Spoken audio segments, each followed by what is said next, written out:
नमस्कार दोस्तों, आप सभी का dear Neeraj sir GS attack channel पर आप सभी का स्वागत है। आइए आज हम नया टॉपिक स्टार्ट करते हैं, भारत का संवैधानिक विकास। इससे पहले आप लोगों से सभी से रिक्वेस्ट है कि कृपया मेरे चैनल को सपोर्ट करें, लाइक करें, शेयर करें और सब्सक्राइब करें और कमेंट करके भी आप लोग बताएं कि कैसा लगता है हमारा वीडियो और पढ़ाने का मेथड ही बताएं, समझ में आता है या नहीं आता है। इसके लिए भी आप थोड़ा कमेंट करके बताया करें। चलिए दोस्तों, इसी के साथ स्टार्ट करते हैं भारत का संवैधानिक विकास। इससे पहले एक थोड़ा हमने मोटिवेशन टिप्स लगाया है, थोड़ा जोश के साथ आज पढ़ेंगे भारत का संवैधानिक विकास। कि यूं ही नहीं मिलती राही को मंजिल, यूं ही नहीं मिलती राही को मंजिल, एक जुनून सा दिल में जगाना होता है। पूछा चिड़िया से कैसे बना आशियाना, बोली भरनी पड़ती है उड़ान बार बार, तिनका तिनका उठाना होता है। आइए दोस्तों, इसी के साथ स्टार्ट करते हैं एक नए जोश के साथ भारत का संवैधानिक विकास। भारत का संवैधानिक विकास हम लोग दो तरीके से पढ़ते हैं। एक तो 1773 से 1853 तक ये भारत का संवैधानिक विकास ब्रिटिश ईस्ट इंडिया कंपनी के अंतर्गत हम लोग पढ़ेंगे। लेकिन ये दो पार्ट्स में हमने डिवाइड किया है। एक भारत का जो एक्ट थे और एक अधिनियम आए। एक तरफ हमारा ब्रिटिश ईस्ट इंडिया कंपनी का मतलब अंतर्गत शासन किया गया और एक दूसरी तरफ ब्रिटिश क्राउन के अंतर्गत शासन किया गया। ये हम लोग पढ़ेंगे 1858 से 1947 तक और ये है हमारा ब्रिटिश ईस्ट इंडिया कंपनी के अंतर्गत। आइए दोस्तों, इसमें देखते हैं कौन कौन से एक्ट आए हुए हैं और हमारे संविधान का विकास आगे बढ़ा हुआ है। 1773 के रेगुलेटिंग एक्ट हमारा आया, फर्स्ट आया 1773 का रेगुलेटिंग एक्ट। दूसरा आया पीस इंडिया एक्ट जो 1784 में आया और तीसरा है चार्टर्ड एक्ट 1793। तो याद करने में कोई कठिनाई नहीं है दोस्तों, बड़ी आसानी से समझ के साथ इसको समझेंगे। आज के बाद आपके भारत के संवैधानिक विकास से एक भी क्वेश्चन बाहर नहीं जाएगा, ये मेरा दावा है किसी भी एग्जाम में। तो चौथा है हमारा चार्टर्ड एक्ट 1813 का, पांचवा है 1833 का और छठा है 1853 का। ये सब चार्टर्ड एक्ट कहलाए। क्यों? क्योंकि ये सब कंपनी के अंतर्गत रेगुलेट किए जा रहे थे। ये तो ब्रिटेन के संसद के द्वारा ही किए जा रहे थे रेगुलेट, बट ये 1853 तक हमारे एक्ट कहलाए। लेकिन उसके बाद जब 1858 की क्रांति हुई, उसके बाद ब्रिटिश क्राउन के अंतर्गत हमारा इंडिया का शासन ले लिया गया और वहां से हमारे स्टार्ट होते हैं अधिनियम। 1858 का भारत सरकार अधिनियम आया, इसको हम लोग एक अलग वीडियो में पढ़ेंगे। 1858 का भारत सरकार अधिनियम, ये इंग्लिश में लिख दिया है दोस्तों, हिंदी में जब हम वीडियो बनाएंगे तो हिंदी में भी लिख देंगे। तो गवर्नमेंट ऑफ इंडिया एक्ट 1858 आया, इंडियन काउंसिल एक्ट आया 1861 में आया, भारत परिषद अधिनियम 1861। तीसरा है इंडियन काउंसिल एक्ट, ये 1892 में आया। गवर्नमेंट ऑफ इंडिया, मार्ले मिंटू सुधार के नाम से भी इसको हम जानते हैं, जो 1909 में आया। Government of India act 1858, India Indian council act 1861, Indian council act 1892, government of India, या इसको हम कह सकते हैं मार्लो मिंटो सुधार के नाम से भी जानते हैं, जो कि 1809 में आया। इसके बाद आते हैं government of India Montagu Chelmsford सुधार, जो 1919 में आया। ये हमारा थोड़ा समझ लेते हैं, अभी एक एक करके सभी को पढ़ेंगे। आज का टॉपिक हमारा इस पे रहेगा कि इसको ख़त्म करेंगे आज की वीडियो में, और इसको हम दूसरी वीडियो में कवर करेंगे।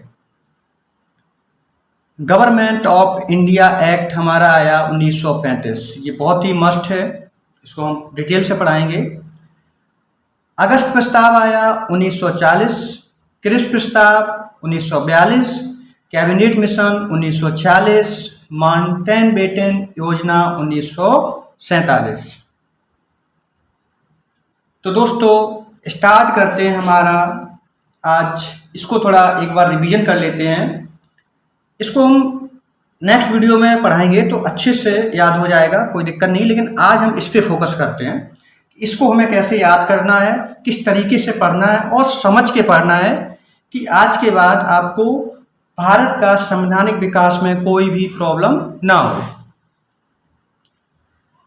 एक बार रिवीजन कर लेते हैं। Regulating act 1773, Pitt's India act 1784, charter act, ये सभी में चार्टर एक्ट लगा हुआ है, कुछ नहीं। 1793, 1813, 1833, 1853।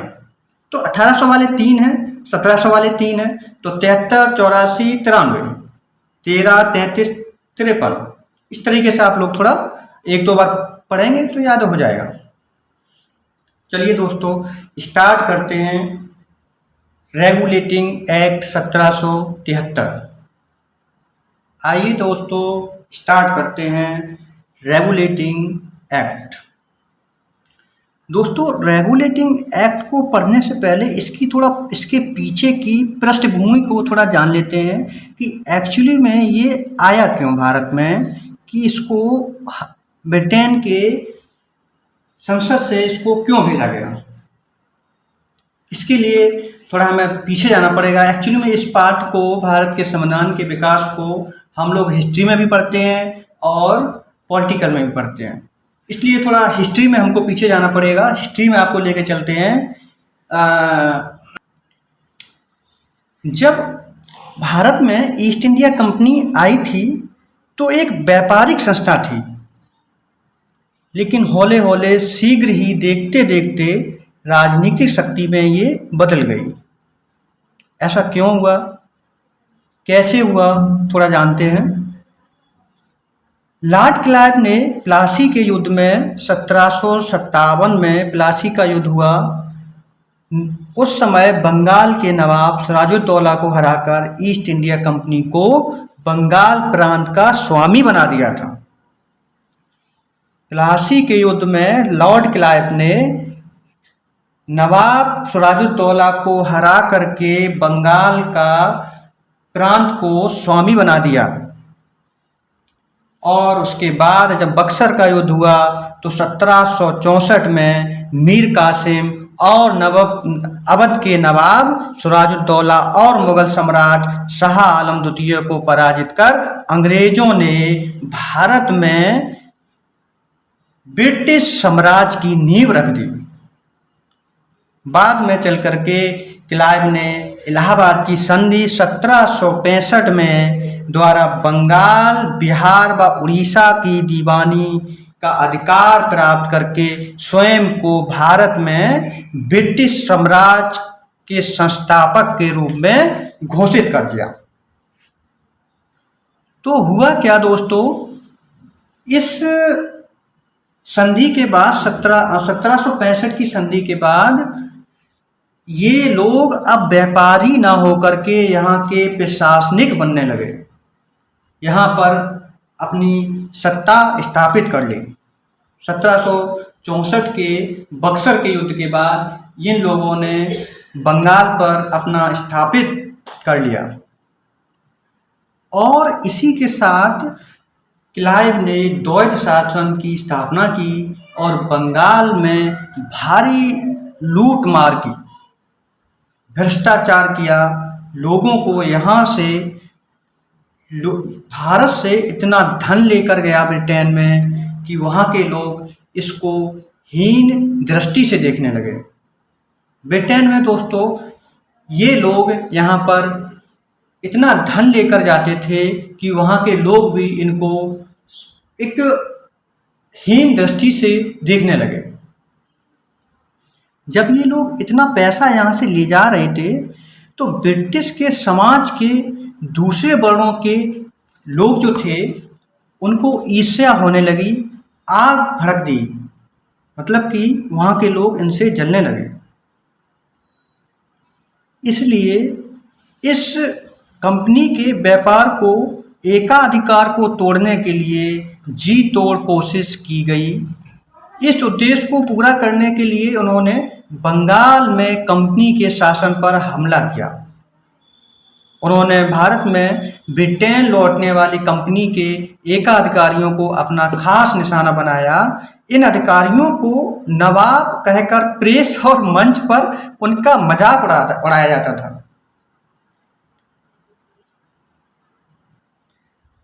और वहाँ के एक अभिजात वर्ग ने उनका नवाब कहकर वह उनका बहिष्कार किया, मजाक बनाया और भारतीय जनता का शोषक और उत्पीड़न कहकर उनकी निंदा की। तो भारत से यहाँ से ले जा करके धन को वहाँ पर लोगों ने, इतने पूंजीपति लोग हो गए कि वहाँ की संसद को ईर्ष्या होने लगी कि ऐसा ना हो कि ये लोग इतनी वहाँ से संपत्ति लेकर आ रहे हैं कि यहाँ की ब्रिटेन की जनता की स्वतंत्रता पर हानि पहुँचा सकें। तो इन वहाँ के जो अभिजात वर्ग के लोग थे उनके केवल दो लोग निशाने पर थे, क्लाइव और वारेन हेस्टिंग। ब्रिटेन के पदाधिकारी उन्होंने जन समर्थन पाने के लिए कंपनी को मजबूर किया कि वह ब्रिटिश सरकार को खिराज दे ताकि भारत से प्राप्त राजस्व के सहारे इंग्लैंड में टैक्स व सार्वजनिक ऋणों को बोझ कम किया जा सके। 1767 में संसद ने एक कानून बनाकर कंपनी के लिए ब्रिटिश खजाने में प्रति वर्ष 4 लाख पाउंड देना अनिवार्य कर दिया। इससे हुआ क्या कि ब्रिटिश के अनेक राजनीतिक और विचारक जो राजनेता थे कंपनी और उसके अधिकारियों की गतिविधियों पर अंकुश लगाना चाह रहे थे, क्योंकि उन्हें डर था कि शक्तिशाली बनकर कंपनी और उसके अधिकारी अंग्रेज राष्ट्र उसकी राजनीति को नष्ट ना कर दें। इसलिए उन्होंने इस कंपनी पर उन लोगों ने एक शिकंजा कसा। तो भारत के इस विशाल भूभाग पर, भारतीय समाज पर और साम्राज्य पर अंकुश लगाना ब्रिटिश साम्राज्य ने एक नियंत्रण करने के लिए इस रेगुलेटिंग एक्ट को बनाया। दोस्तों है तो बहुत इसके बताने के लिए, लेकिन इसकी हिस्ट्री के लिए इतना ही काफ़ी है कि क्यों आया। तो ब्रिटेन संसद ने इसको भेजा। रेगुलेटिंग एक्ट का मतलब क्या होता है? रेगुलेट करना, यानी कि किसी चीज़ को चलाना। अब यहाँ पे ये लोग कंपनी को ब्रिटेन के नियंत्रण में चलाएंगे। जो ईस्ट इंडिया कंपनी है वो उस पर ब्रिटिश संसद एक शिकंजा कसना चाह रही है कि ये लोग इतने पैसे कमा रहे हैं वहाँ से, ऐसा ना हो कि आगे चलकर हमारी जनता पर ये इनके मूल अधिकारों को हनन करने लगे। इसलिए रेगुलेटिंग एक्ट भेजा वहाँ की गवर्नमेंट ने 1773 में। चलिए दोस्तों स्टार्ट करते हैं आज हमारा रेगुलेटिंग एक्ट। इसके पीछे की ये कहानी थी, थोड़ा आप लोग हिस्ट्री में पढ़ चुके होंगे तो आपको थोड़ी जानकारी होनी चाहिए। यहाँ से थोड़ा टिपिकल टॉपिक है, इसके लिए पीछे हिस्ट्री को थोड़ा जानना होता है तो समझ में आता है। ठीक है दोस्तों, चलो स्टार्ट करते हैं। रेगुलेटिंग एक्ट में क्या क्या था, क्या क्या प्रावधान थे और यहाँ से क्या क्या क्वेश्चन पूछे जाते हैं, उन सभी को हमने यहाँ पे इंक्लूड किया है। और जो मोस्टली हैं उस पर भी हम थोड़ा टिक कर देंगे, एक दो पॉइंट थोड़ा हमने समझाने के लिए डाला हुआ है, वैसे मोस्टली हम उसको टिक कर देंगे। तो रेगुलेटिंग एक्ट 1773 में फर्स्ट उन्होंने डाला court of director. Court of director ये क्या है, इसको समझते हैं। कोर्ट ऑफ प्रोपराइटर के द्वारा ये निवेशक का समूह हुआ करता था, इनके द्वारा कोर्ट ऑफ डायरेक्टर्स का चयन किया जाता था।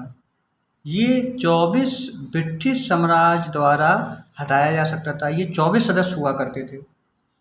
तो कोर्ट ऑफ प्रोपराइटर्स एक निवेशक का समूह था, इसके द्वारा इनको चयन किया जाता था, 24 ब्रिटिश सम्राट द्वारा हटाया जा सकता था। इसके द्वारा ब्रिटेन में 2 बदलाव किए गए और भारत में भी 2 बदलाव किए गए। भारत में क्या हुआ, ये पहले बंगाल का गवर्नर हुआ करता था।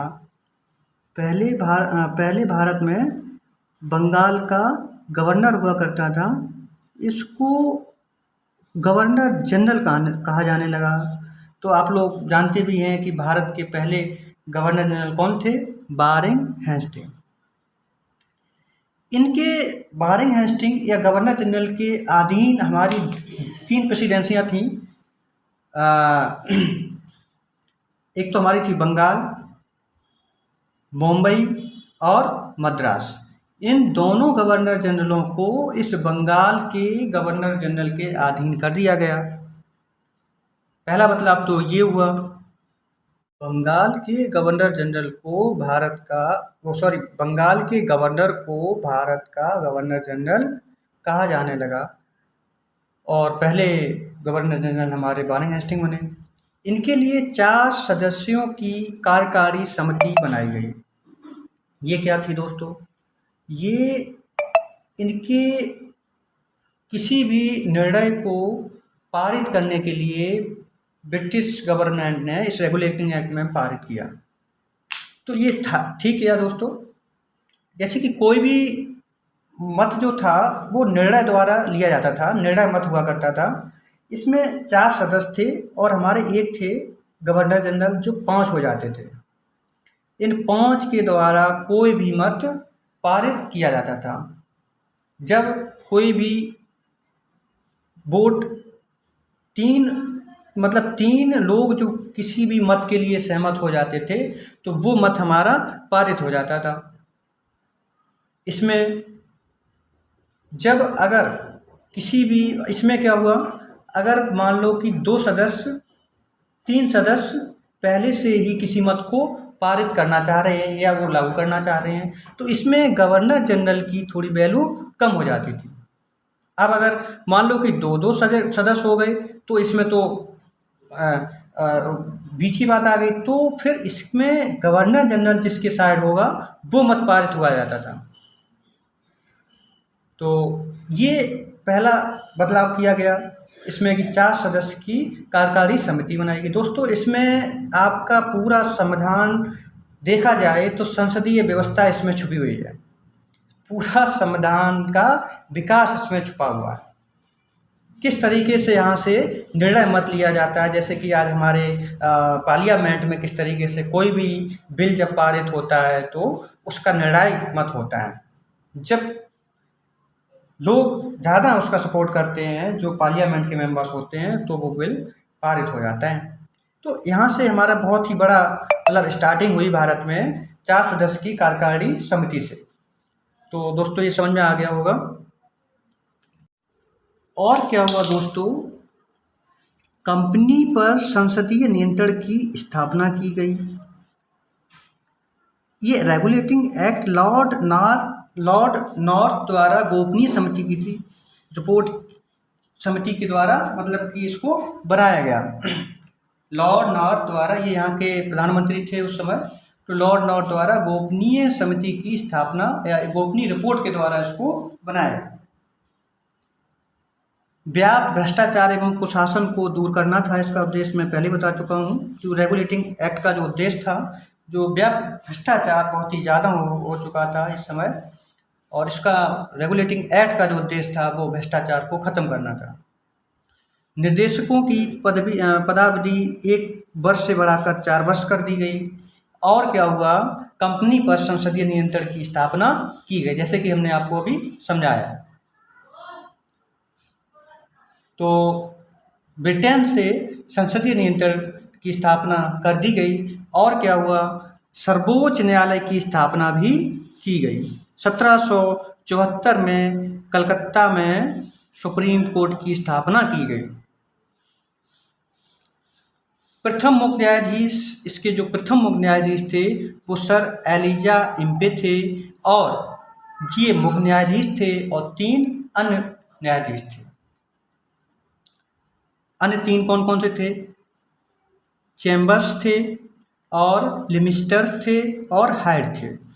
तो दोस्तों यहाँ से जो क्वेश्चन पूछे जाते हैं मोस्टली कि 1774 में कलकत्ता में सुप्रीम कोर्ट की स्थापना की गई, तो यहाँ से 2 क्वेश्चन बन जाते हैं कि भारत के प्रथम मुख्य न्यायाधीश कौन थे? सर एलिजा एम्पे थे, कई बार ये पूछा भी जा चुका है। और भारत में सुप्रीम कोर्ट की स्थापना कब की गई? 1774 में की गई। कहाँ की गई? तो कलकत्ता में की गई। इसमें से ये 2-3 पॉइंट्स मस्ट हैं। और इसमें से क्या हुआ, कंपनी को चलाने के लिए दो संस्था बनाई गई, ये मैं पहले बता चुका हूँ मैं आपको। इसलिए कंपनी को चलाने के लिए ये 2 संस्थाएं बनाई गई थी, court of proprietors and the court of directors.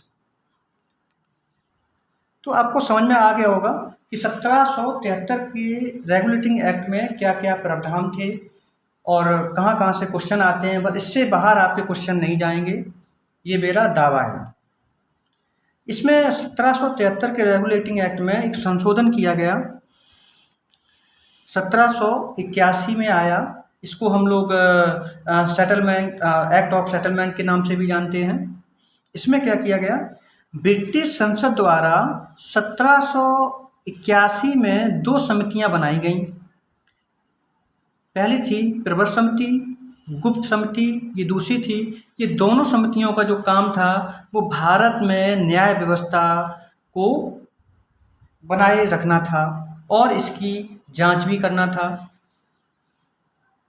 इसी के तहत सुप्रीम कोर्ट और हाई कोर्ट और सुप्रीम कोर्ट की परिषद को मतलब कि इसके जांच के लिए बनाया गया था कि भारत में किस तरीके से न्याय व्यवस्था हो रही है। इसके 2 अध्यक्ष थे समिति के, वो एडमंड वर्क थे। इनकी जांच करना था हाई कोर्ट और सुप्रीम कोर्ट की किस तरीके से। इसके अध्यक्ष जो थे, यहाँ से क्वेश्चन हो सकता है पूछा जाए, तो एडमंड वर्क थे प्रवर समिति और गुप्त समिति के। गुप्त रूप से जांच करना था, इसका जो उद्देश्य था इस समिति का, जो गुप्त रूप से जांच करना था। इस अधिनियम को बंगाल जुडिशरी एक्ट 1781 के नाम से भी जाना जाता है। बंगाल जुडिशरी एक्ट 1781 के नाम से भी जाना जाता है। तो दोस्तों आपको समझ में आ गया होगा। एक बार रिकॉल कर लेते हैं। लॉर्ड नॉर्थ द्वारा गोपनीय समिति की रिपोर्ट पर रेगुलेटिंग एक्ट को बनाया गया, वहाँ की स्थापना की गई ब्रिटेन में। इसका जो उद्देश्य था भ्रष्टाचार को, कुशासन को दूर करना था। कंपनी पर संसदीय नियंत्रण की स्थापना की गई। गवर्नर की जगह अब भारत का गवर्नर जनरल कहा जाने लगा। सॉरी, भारत का नहीं, बंगाल का गवर्नर जनरल कहा जाने लगा, जो कि हमारे प्रथम बंगाल के गवर्नर जनरल वारेन हेस्टिंग थे। इनके में 4 सदस्यों की कार्यकारी समिति बनाई गई। 1784 में कलकत्ता में सुप्रीम कोर्ट की स्थापना हुई और इसके जो मुख्य न्यायाधीश थे सर एलिजा एम्पे थे और 3 अन्य न्यायाधीश थे। और कंपनी को चलाने के लिए 2 संस्थाएं थी, court of proprietor, court of director. Court of proprietor आपका निवेशक का समूह था। कोर्ट ऑफ डायरेक्टर ये आपके ब्रिटेन के सम्राट द्वारा मतलब कि इनको हटाया जा सकता था, ये इनकी देखरेख करते थे। चलिए दोस्तों, अब आते हैं सेकंड पर, हमारा 1784 का ईस्ट इंडिया एक्ट। यहाँ पे क्या किया गया दोस्तों, ईस्ट इंडिया एक्ट 1784 में 6 कमिश्नरों को 6 कमिश्नरों को बोर्ड गठित किया गया। 6 सदस्यों से मिलकर के एक बोर्ड गठित किया गया। उसमें 6 सदस्य हुआ करते थे। उसका नाम था बोर्ड ऑफ कंट्रोल। कंट्रोल मतलब किस पे किया जाएगा? कंपनी पर। अब बोर्ड ऑफ कंट्रोल नियंत्रित करेगा किस तरीके से चलाना है कंपनी को। इससे क्या हुआ, आप इसको याद कर सकते हैं कि यहाँ पर क्या आया ईस्ट इंडिया एक्ट में, बोर्ड ऑफ कंट्रोल। इसमें बोर्ड ऑफ कंट्रोल के मेंबर्स जो थे वो बंगाल के गवर्नर जनरल को इनके मतलब परामर्श पर हटाया भी जा सकता था। बंगाल के गवर्नर जनरल को मतलब कि ये लोग हटा भी सकते थे बोर्ड ऑफ कंट्रोल। तो यहाँ पर अपने अंडर में ले लिया ब्रिटिश संसद ने कि थोड़े पावर यहाँ पे। अब हुआ क्या कि गवर्नर जनरल के अधिकारों में वृद्धि की गई। क्या वृद्धि की गई? इसकी जगह पर जो 4 सदस्य हुआ करते थे अपने उसमें 1773 के रेगुलेटिंग एक्ट में, अब घटा करके 3 कर दिए गए। 3 कर दिए गए। मैंने पीछे बता रखा था 1773 रेगुलेटिंग एक्ट में, वहाँ पर जो निर्णायक मत हुआ करता था वो 3 सदस्य को लेकर हुआ करता था। तो वहाँ पर क्या हुआ, गवर्नर जनरल की जो अधिकार था वो कम हो गया था। कैसे कम हो गया था? यहाँ पर कोई भी बिल पारित करना होता है तो वहाँ पर उसको 3 सदस्य चाहिए होता था, क्योंकि 2 सदस्य अगर हो गए या 3 सदस्य हो गए 4 में से तो गवर्नर जनरल की जरूरत ही नहीं हुआ करती थी। किसमें? 1773 के रेगुलेटिंग एक्ट में। इसमें इसकी अधिकारों की वृद्धि की गई कि 4 सदस्य की जगह 3 कर दिए गए। और अगर समझो अगर किसी बिल को पारित करना हो तो 2 सदस्य हो गए, उसके बाद में 2 सदस्य को अपनी ओर करना होता था, या तो एक सदस्य को ही अपनी ओर कर ले तो वो बिल पारित हो जाता था, एक गवर्नर जनरल और एक दूसरा वो खुद। तो इसमें गवर्नर जनरल के अधिकारों में वृद्धि की गई। तो इसमें कोई ज़्यादा पॉइंट नहीं है, बस क्या है, बोर्ड ऑफ कंट्रोल बनाया गया जो कि कंपनी पर नियंत्रण रखेगा। इसके तहत गवर्नर जनरल को हटाया भी जा सकता था। इन्हीं के कहने पर गवर्नर जनरल कौन आएगा कौन नहीं आएगा इनके स्थापना हुई। और सदस्य की 4 की जगह पर 3 कर दिए गए। बंगाल के गवर्नर जनरल के अधिकारों में वृद्धि की गई। तो दोस्तों आपको समझ में आ गया होगा ईस्ट इंडिया एक्ट की 4 पॉइंट हैं इसमें। Board of control, governor general के अधिकारों में वृद्धि, 4 सदस्यों की जगह 3 सदस्य, गवर्नर जनरल को केवल 1 सदस्य का समर्थन आवश्यक था। समझ में आ गया होगा आपको दोस्तों। 1784 में एक संशोधन किया गया इस एक्ट में। 1786 का संशोधन अधिनियम लाया गया। ये 1784 में ही संशोधन किया गया था ईस्ट इंडिया एक्ट में।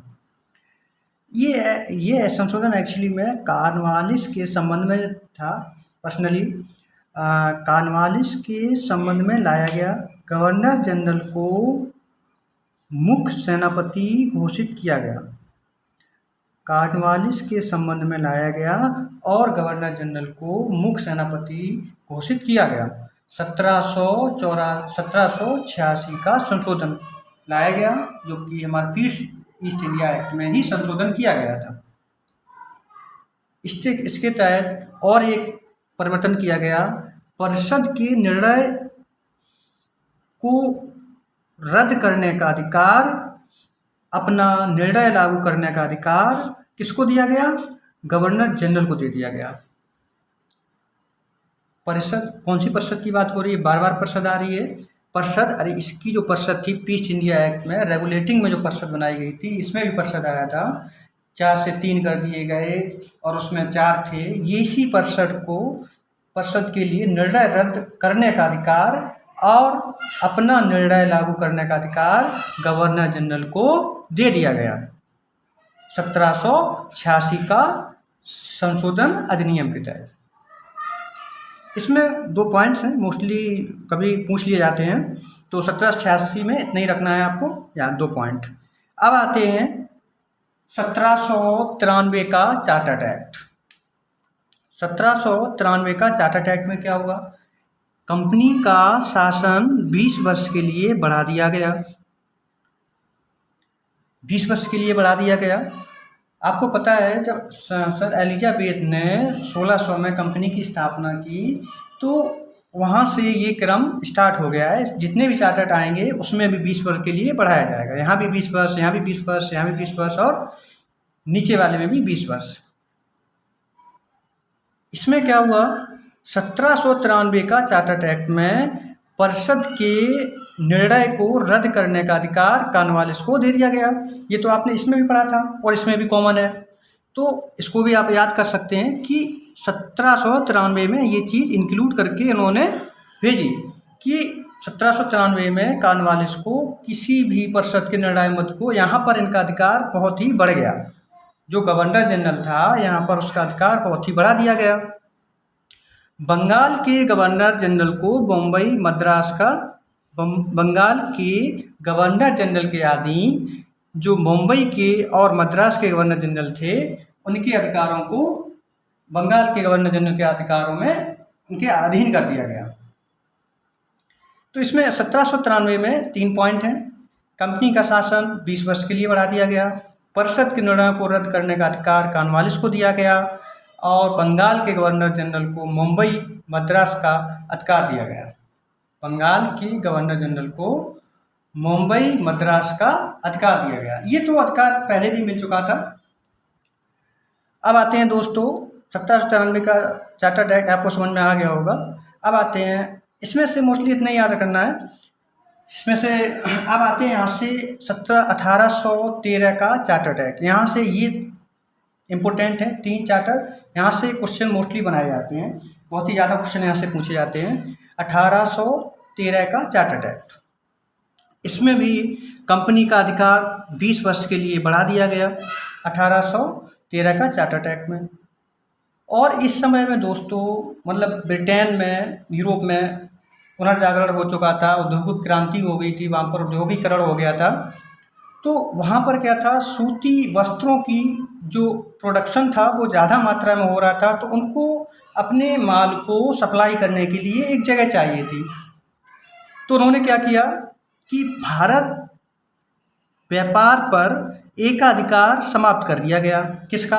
कंपनी का जो एकाधिकार था भारत पर, उस व्यापार को, कंपनी के व्यापार को एकाधिकार समाप्त कर दिया गया और कहा गया कि यूरोप से कोई भी व्यक्ति भारत में जाकर के व्यापार कर सकता है। केवल चीन और चीन के साथ व्यापार और चाय का व्यापार को छोड़कर, चीन के साथ व्यापार कर सकता है और चाय को भी छोड़ दिया गया। तो भारतीय व्यापार एकाधिकार को समाप्त किया गया 1813 के चार्टर्ड एक्ट में, और चीन और चाय को छोड़कर।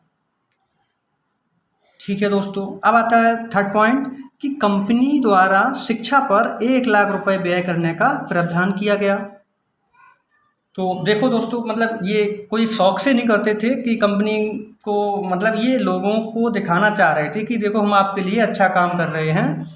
तो वेलफेयर का काम, मतलब ये दिखाना चाह रहे थे, सिंपैथी लेना चाह रहे थे कि देखो हम आपके लिए शिक्षा को बढ़ाना चाहते हैं। तो 1 लाख रुपए शिक्षा पर भी व्यय किए गए। 4th पॉइंट था ईसाई मिशनरियों को भारत में प्रवेश करने की छूट दी गई। ये मस्ट है दोस्तों, यहाँ से क्वेश्चन आता ही आता है कि ईसाई मिशनरियों को भारत में प्रवेश करने की छूट किस चार्टर्ड के तहत दी गई? तो 1813 का चार्टर्ड एक्ट। एक्चुअली में यहाँ पर दोस्तों ईसाई मिशनरियों को भारत में किसी मतलब कि प्रचार प्रसार करने की छूट दी गई स्कूल के द्वारा, और लोगों को मोटिवेट किया गया कि ईसाई मिशनरियों को यहाँ पर ईसाई धर्म को अपनाया जाए। तो किसी को मतलब ज़बरदस्ती भी किया इन लोगों ने, और किसी को समझाकर ईसाई धर्म को यहाँ पर लाए थे। ये 1813 का चार्टर्ड एक्ट है, जिसमें 4 पॉइंट है दोस्तों। कंपनी का एकाधिकार समाप्त किया गया चीन और चाय को छोड़कर, और 20 वर्ष के लिए बढ़ा दिया गया। कंपनी द्वारा शिक्षा पर 1 लाख व्यय करने का प्रावधान किया गया। ईसाई मिशनरियों को भारत में प्रवेश करने की छूट दी गई। अब आते हैं दोस्तों 1833 का चार्टर्ड एक्ट। 1833 का चार्टर्ड एक्ट मस्ट है बहुत ही। इसमें भी 20 वर्ष बढ़ा दिया गया। चीन के साथ व चाय का व्यापार जो एक अधिकार था कंपनी के पास, वो भी इसी के तहत समाप्त कर दिया गया दोस्तों। चीन के साथ व चाय का व्यापारिक एकाधिकार समाप्त किया गया। इसमें छोड़ दिया था, लेकिन यहाँ पर भी इसको समाप्त कर दिया गया 1833 का चार्टर्ड एक्ट। और इसमें क्या रियायत दी गई कि जाति वर्ग के आधार पर सरकारी चयन में भेदभाव समाप्त किया गया। 1833 में जो जाति वर्ग को देकर नौकरी दी जाती थी वो भी इसमें समाप्त कर दी गई 1833 के चार्टर्ड एक्ट में।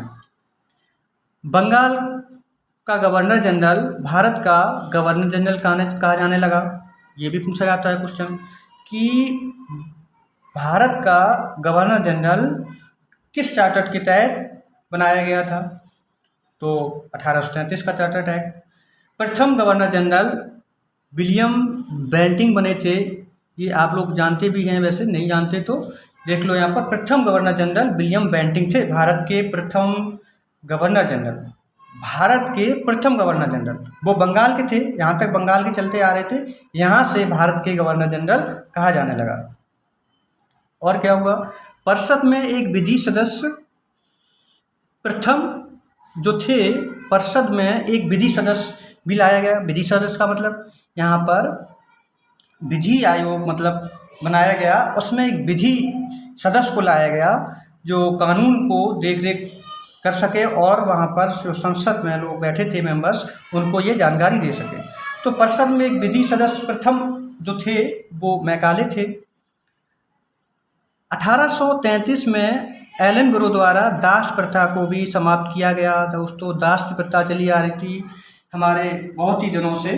तो 1843 में एलन गुरु द्वारा दासता जो समाप्त की गई है वो 1833 के चार्टर्ड एक्ट के तहत की गई है।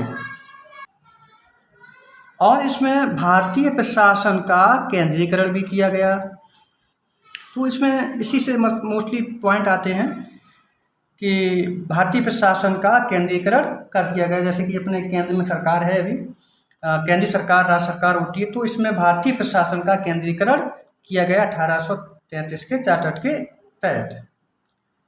अब आते हैं दोस्तों 1853 का chartered act. Court of proprietor जो थे 24, उसमें से 18 कर दिए गए, मतलब 6 क्राउन द्वारा मनोनीत किए जाएंगे। ये इसमें प्रावधान किया गया। जो आपने रेगुलेटिंग एक्ट में देखा था 24 जो कोर्ट ऑफ प्रोपराइटर्स थे वो उनकी संख्या घटा करके 18 कर दी गई और 6 क्राउन द्वारा मनोनीत किए जाएंगे। अधिकारों के लिए प्रतियोगिता जो स्टार्ट की गई, हमारी जो प्रतियोगिता वो इसी चार्टर्ड एक्ट के तहत स्टार्ट की गई थी 1853 का चार्टर्ड एक्ट। जो ये मतलब कि स्टार्ट की गई थी 1853 का चार्टर्ड एक्ट। तीसरा पॉइंट है विधि सदस्य को पूर्ण दर्जा दिया गया। विधि सदस्य को पूर्ण दर्जा दिया गया। जो हमारे यहाँ पर परिषद में एक विधि सदस्य चुना गया था, इनको पूर्ण दर्जा दिया गया। सर्वप्रथम एक विधान परिषद की व्यवस्था की गई। यहाँ पर विधान परिषद की व्यवस्था की गई जिसमें अधिकतम 12 सदस्य थे। तो दोस्तों ये हमारा 1833 का चार्टर्ड एक्ट था। और तो दोस्तों आपको समझ में आ गया होगा कि ये सबसे ज़्यादा मस्ट है आपका, ये यहाँ से ये वाला और ये 1833 का, 1813 का और 1853 का, ये सबसे मस्ट है।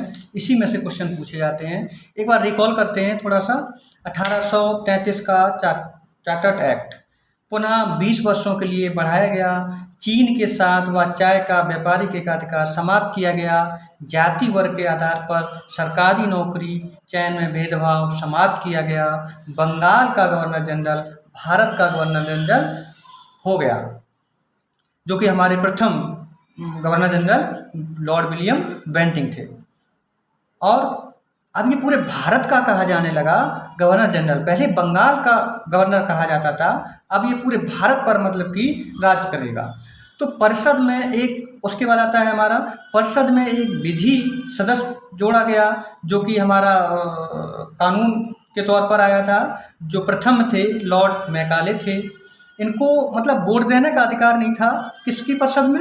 ये जो हमारी परिषद चल रही थी, 4%, 3% हुए, इनको वोट देने का अधिकार नहीं था, बट एक विधि सदस्य के तौर पर इनको लाया गया था।